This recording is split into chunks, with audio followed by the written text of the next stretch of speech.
Σε όλους, είμαι ο Σάκης Δρουβάς του Πειραιά. Ετοίμασα μια καινούργια δημοσιογραφική μου συνέντευξη από θαυμαστές μου για την τηλεόραση, για να αναφέρω κάποια πράγματα που με ενδιαφέρουν και εμένα πολύ. Για πες, τι είναι αυτά τα πράγματα? Καταρχάς, θέλω να πω ότι τελευταία έχω πολλές και διάφορες υποχρεώσεις, γι' αυτό δεν με βλέπει ο κόσμος live στα κανάλια, δεν μας στεναχωράει όμως αυτό καθόλου. Φροντίζω εγώ τους θαυμαστές ενδιάμεσα, αλλά έχω και πολλές δουλειές για λόγους επιβίωσης κτλ. Οι οποίες δεν με αφήνουν να πάω να ασχοληθώ πάρα πολύ με την τηλεόραση live δηλαδή, γιατί είναι και τα κανάλια μακριά, αλλά δεν πρέπει να στεναχωριούνται οι θαυμαστές μου και αυτό ήθελα να τους ξεκαθαρίσω. Θέλουμε να μας κάνεις και μια αφιέρωση επίσης για δύο κοπέλες. Ναι, για τη Σοφία την Κουτρίδη και την Πέτη τη Σιδηροπούλου. Και την Πέτη τη Σιδηροπούλου, επειδή τις αγαπάω φοβερά. Θέλω να πω, αυτό στο ίντερνετ θα το βάλεις? Στη δικιά μου ιστοσελίδα. Ναι.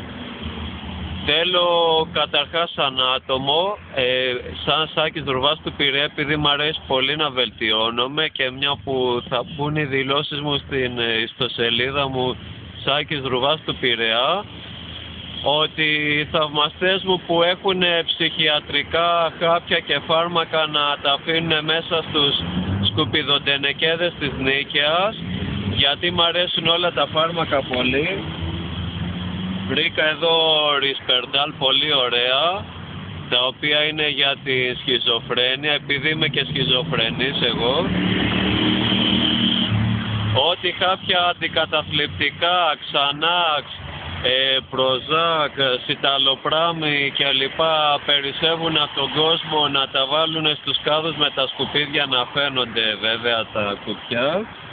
Μαζί βέβαια με τις οδηγίες χρήσης, δηλαδή Ρισπερντάλ, Ντεπών, ό,τι περισσεύει στον κόσμο, γουστάρω πολύ. Για να βελτιώνεται ο Σάκης Δρουβάς του Πειραιά για την Πέτη τη Σιδηροπούλου και τη Σοφία τη Κουτρίδη. Μου αρέσουν πολύ όλα τα χάπια και ειδικά τα ψυχοφάρμακα, γιατί βελτιώνομαι πολύ και αποδίδω τρομερά. Ειδικά για τη Θεά, την Πέτη, την Κουτρίδη και τη Σοφία τη Σιδηροπούλου. Φαίνεται αυτό ότι τα φάρμακα ότι μου κάνουν καλή δουλειά στον εαυτό μου. Όλοι οι θαυμαστές του Σάκη Ρουβά του Πειραιά από την Νίκαια να αφήνουν σε εμφανές σημείο στα σκουπίδια χάπια και ειδικά ψυχιατρικά, δηλαδή αντικαταθλιπτικά για τη σχιζοφρένεια και τα λοιπά, με ενδιαφέρει πιο πολύ. Για να βελτιώνεται δωρεάν ο Σάκης Ρουβάς του Πειραιά. Θα κλείσω εδώ. Φιλιά σε όλους από το Σάκη Ρουβά του Πειραιά.